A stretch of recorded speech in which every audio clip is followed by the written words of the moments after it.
Hello all, welcome to daily news analysis. നമുക്ക് ഇന്നത്തെ പ്രധാന വാർത്തകൾ എന്തൊക്കെയാണെന്ന് നമുക്ക് നോക്കാം. Bombay high court strikes down centre's amended IT rules. GS2വിനകത്ത് വരുന്ന ടോപ്പിക്കാണ്. സ്റ്റോൺസ് ദ ബ്രഷ് GS2വിനകത്ത് വരുന്ന ടോപ്പിക്കാണ്. പ്രിലിംസ് പോയിന്റ് ഓഫ് വ്യൂവിലും ഇമ്പോർട്ടന്റ് ആണ്. പിവറ്റ് ടു വാച്ച് GS3കകത്ത് വരുന്ന ടോപ്പിക്കാണ്. പിന്നെ ഒരു പ്രിലിംസ് ക്വസ്റ്റ്യൻ നമ്മൾ ഡിസ്കസ് ചെയ്യുന്നുണ്ട്. So first news, Bombay high court strikes down centre's amended IT rules. GS2വിനകത്ത് വരുന്നതാണ്. പ്രിലിംസ് പോയിന്റ് ഓഫ് വ്യൂവിലും ഇമ്പോർട്ടന്റ് ആണ്. കോൺസ്റ്റിറ്റ്യൂഷന്റെ ഒരു aspect. The Bombay High Court on Friday struck down the amended IT Rules 2023, which empowered the center to set up a fact-check unit to identify fake, false, and misleading information about the government and its establishments on social media.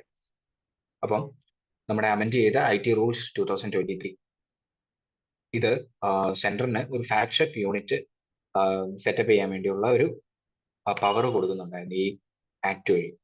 So ഇത് high court, Bombay high court റദ്ദാക്കി. എന്തുകൊണ്ടായിരിക്കും നമുക്ക് നോക്കാം. Justice Chandurkar said the IT rules, IT Intermediary Guidelines and Digital Media Ethics Code Amendment Rules 2023, ഇത് നമുക്കറിയാവുന്നതാണ്, ഇതിന്റെ പേര് അങ്ങനെയാണ്, violated article 14 right to equality. Article 14 violate ചെയ്യുന്നുണ്ട്. പിന്നെ കൂടാതെ article 19 freedom of speech and expression, പിന്നെ 19(1)G freedom and right to profession of the constitution. അപ്പൊ ഈ 3 ആർട്ടിക്കിൾസ് വയലേറ്റ് ചെയ്യുന്നു എന്ന് പറഞ്ഞാണ് നമ്മുടെ കോർട്ട് ഈ IT അമെൻമെന്റ് റൂൾസ് 2023 സ്ട്രക്ക് ഡൗൺ ചെയ്തു. സോ ഈ 3 ആർട്ടിക്കിൾസും അതിന്റെ എന്താണ് ആർട്ടിക്കിൾസ് എന്ന് നമുക്കറിയാവുന്നതാണ്. ഒന്നുകൂടെ എല്ലാവരും ഒന്ന് നോക്കി വെച്ചേക്കുക. Article 14 right to equality, article 19 freedom of speech and expression, article 19(1)G freedom and right to profession. ഇതെല്ലാം ഫണ്ടമെന്റൽ റൈറ്റ്സ് വരുന്നതാണ്. സോ അത് വയലേറ്റ് ചെയ്യുന്നതുകൊണ്ട് തന്നെ ആ ആക്ട് സ്ട്രൈക്ക് ഡൗൺ ചെയ്തു കോർട്ട്. അടുത്തായിട്ട് എഡിറ്റോറിയൽ പേജിൽ ഒരു ആർട്ടിക്കിൾ ഉണ്ടായിരുന്നു, സ്റ്റോൺസ് ദ ബ്രഷ് എന്ന് പറഞ്ഞ. GS2വിനകത്ത് ഇന്റർനാഷണൽ ട്രീറ്റി ഒക്കെ ആയിട്ട് ബന്ധപ്പെട്ട ഒരു ആർട്ടിക്കിൾ ആയിരുന്നു. ഇൻഡസ് വാട്ടർ ട്രീറ്റിയാണ് അതിലെ പരാമർശ വിഷയം. India is pushing Pakistan to renegotiate the 1960 Indus waters treaty IWT, which governs water sharing between the two countries. അപ്പം വീണ്ടും തിരിച്ചു കൊണ്ടുവരാൻ വേണ്ടി ഇൻഡസ് വാട്ടർ ട്രീറ്റി കുറച്ചുകൂടി ഒന്ന് ബലപ്പെടുത്താൻ വേണ്ടി ഇന്ത്യ ശ്രമിച്ചുകൊണ്ടിരിക്കുകയാണ്. Which governs water sharing between the two countries. This treaty was once seen as a model for international agreements, but tensions have risen in recent years, especially in 2016, due to the disputes over projects like the Kishanganka and Roatel dams. ഈ 2 പ്രോജക്റ്റിനെയൊക്കെ പറ്റി നമ്മൾ ന്യൂസിലൊക്കെ കണ്ടുകൊണ്ടിരുന്നതാണ്. Indus water treaty ആ സമയത്തും പരാമർശിക്കുകയാണ്. ആ ടൈമിൽ പാകിസ്ഥാന് കുറച്ച് concerns ഒക്കെ റേസ് ചെയ്യുണ്ടായി ഈ പ്രോജക്ട്സ് വരുമ്പോഴത്തേനും. സോ അതുകൊണ്ടൊക്കെയാണ് നമ്മൾ ഇന്ന് ഈ ആർട്ടിക്കിൾ ഡിസ്കസ് ചെയ്യുന്നത്.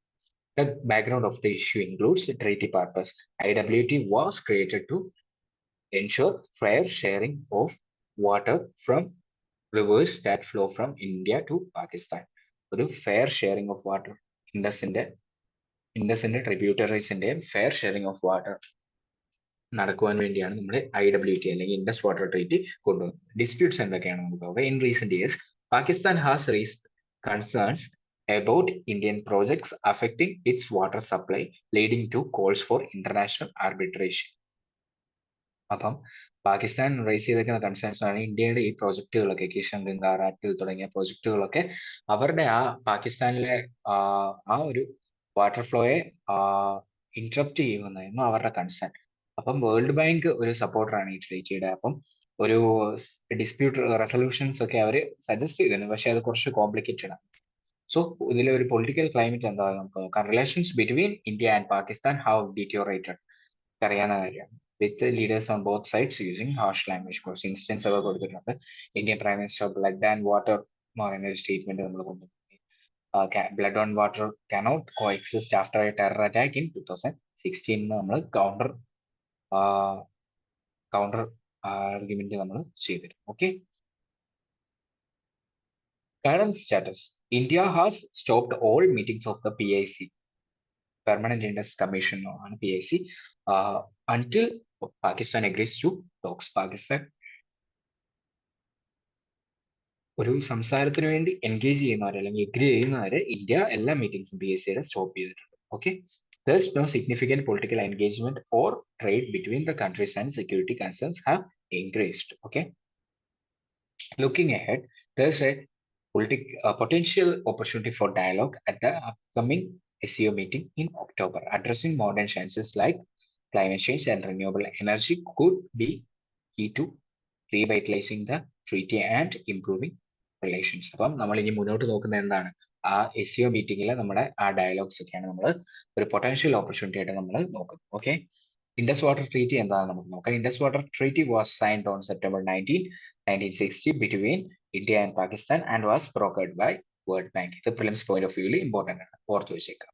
The treaty sets out a mechanism for cooperation and information exchange between the two sides on the use of the water of the Indus River and its 5 tributaries, Satluj, Peace, Ravi, ജലം and ക്ഷനം. ഇതിനെക്കുറിച്ച് നമ്മൾ കുറച്ചുകൂടെ അടുത്ത slide നമ്മൾ നോക്കുന്നുണ്ട്. Water sharing ആയിട്ട് ബന്ധപ്പെട്ട് എങ്ങനെയാണ് ഈ 6 നദികളിൽ ഇൻഡസിന്റെ 6 ഇൻഡസ് റിവർ സിസ്റ്റത്തിന്റെ 6 നദികളിലെ വെള്ളം എങ്ങനെ ഷെയർ ചെയ്യുന്നു ഇന്ത്യ പാകിസ്ഥാനായിട്ട്, അതാണ്.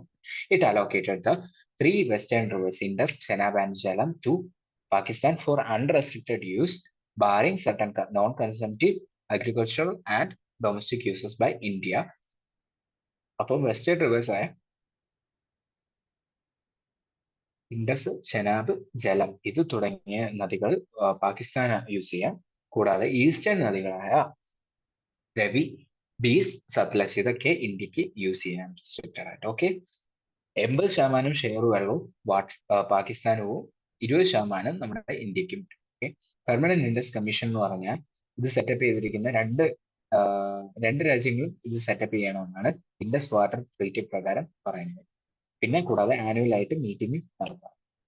ഡിസ്പ്യൂട്ട് റെസൊല്യൂഷൻ മെക്കാനിസം എന്താണെന്ന് നമുക്ക് നോക്കാം. IWT provides a 3-step dispute resolution mechanism under which questions on both sides can be resolved at the permanent commission or can also be taken at the intergovernmental level. ഇപ്പൊ തന്നെ 2 സ്റ്റെപ്പായി. ഇനി മൂന്നാമത് ഇതൊന്നും നടന്നില്ലെങ്കിൽ, ഇവിടെ ഒരു റെസൊല്യൂഷൻസ് ഉണ്ടായില്ലെങ്കിൽ വേൾഡ് ബാങ്ക് അപ്പോയിന്റ് ചെയ്യുന്ന ഒരു ന്യൂട്രൽ എക്സ്പെർട്ടിനും ഒരു ആർബിട്രേഷൻ സെറ്റപ്പ് ആയിട്ട് കൺസിഡർ ചെയ്യുക. അത് അവിടെ നമുക്ക് ആ ഡിസ്പ്യൂട്ട്സ് റിസോൾവ് ചെയ്യാനുള്ള കാര്യങ്ങൾ നോക്കാം.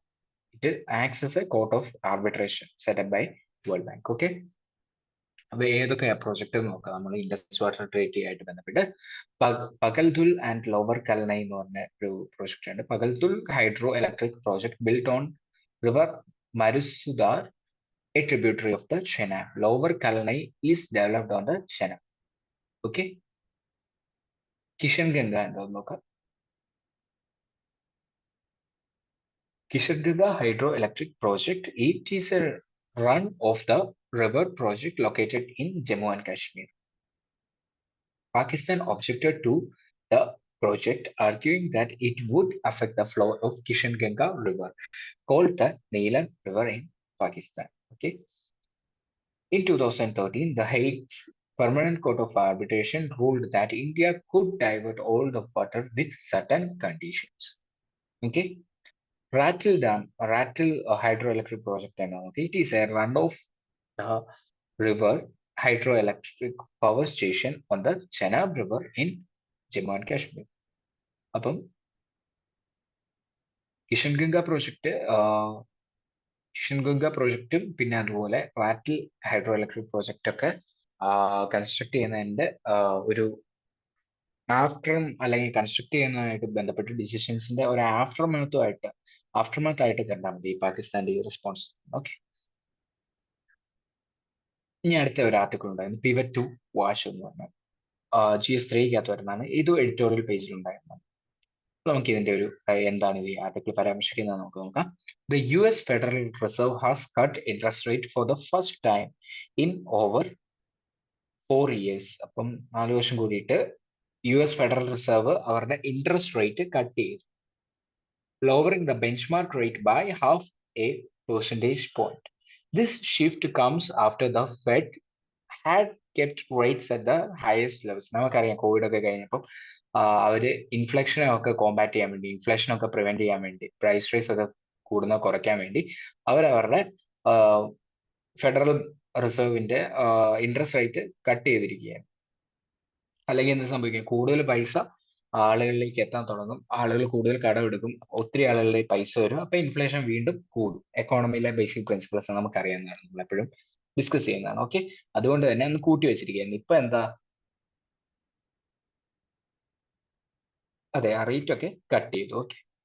Chairman Jerome Powell explained that this rate cut aims to maintain a strong labor market while promoting moderate economic growth and sustainable inflation rate of 2%. അപ്പം നമുക്ക് എപ്പോഴും അറിയാം moderate inflation is good for our economy. അപ്പം moderate economic growth വരാനും ഒരു sustainable inflation rate വരാനും വേണ്ടിയാണ് നമ്മൾ ഇങ്ങനെ ചെയ്തത്. US ഫെഡറൽ റിസർവ് ഇങ്ങനെ ചെയ്തത്. Okay. The decision, supported by a majority of Fed policymakers, suggests further rate cuts may occur in 2023. As per this prediction, അല്ലെങ്കിൽ ഈ prediction ഒക്കെ എന്തായി? Correct ആയി. Okay. This change is expected to ease pressures on the global economy, particularly for emerging markets, as high US rates had strengthened the dollar. അപ്പം US-ന്റെ fed rate എന്താ ഡോളറിനെ കൂടുതൽ എന്താ as high US rates had strengthened the dollar. അപ്പം കൂടുതൽ US rates എന്താ ഡോളറിനെ കൂടുതൽ strength ചെയ്യും, making it more difficult for these economies to service their debts. അപ്പൊ എന്താ നല്ല ഡോളറിന് നല്ല സ്ട്രെങ്ത് വരുമ്പോൾ എന്താ നമ്മുടെ പൈസ എന്താവും, ഡിപ്രീഷിയേറ്റ് ആവും. അപ്പൊ നമ്മൾ കൂടുതൽ പൈസ അങ്ങോട്ട് എന്ത് ചെയ്യേണ്ടി വരും, കൊടുക്കേണ്ടി വരും ഇന്ത്യൻ മണി ആയിട്ട് നമ്മുടെ ഡെപ്സ് ഒക്കെ അടഞ്ഞു തീരാൻ വേണ്ടി. ഓക്കെ. അവർ ഇൻട്രസ്റ്റ് റേറ്റ് കട്ട് ചെയ്യാന്ന് പറഞ്ഞാൽ എന്താ സംഭവിക്കുന്നത് അവിടെ, അവരുടെ പൈസ ഒത്തിരി ഒഴുകുന്നത് കുറയും. സോ ഇൻഫ്ലേഷൻ ഒക്കെ കുറയും, കുറച്ചുകൂടെ സ്ട്രെങ്തൻ ആവും. ഓക്കെ. അപ്പൊ എന്ത് സംഭവിക്കും, അപ്പം അവര് കുറച്ചുകൂടെ പൈസ ഒഴുകുന്നത് കുറയുമ്പോഴത്തേനും ഇൻട്രസ്റ്റ് റേറ്റ് കൂടും, ആളുകളുടെ പൈസ ഉണ്ടാവുകയില്ല.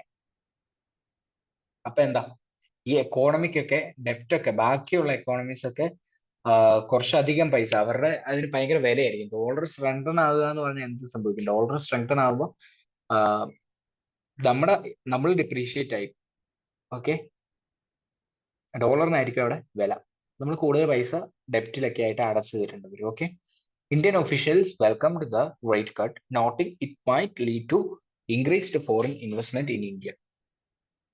ഇന്ത്യസ് ഡെപ്റ്റ് മാർക്കറ്റ്. അപ്പൊ കൂടുതൽ ഇൻവെസ്റ്റ്മെന്റ് ഇന്ത്യയിലേക്ക് വരും, കാരണം അവിടെ ഇട്ടാൽ പലിശയൊന്നും കിട്ടത്തില്ല. സോ ആളുകളെല്ലാം പല ഫോറിൻ ഇൻവെസ്റ്റ്മെന്റിലേക്ക് പോകാൻ ചാൻസ് ഉണ്ട്.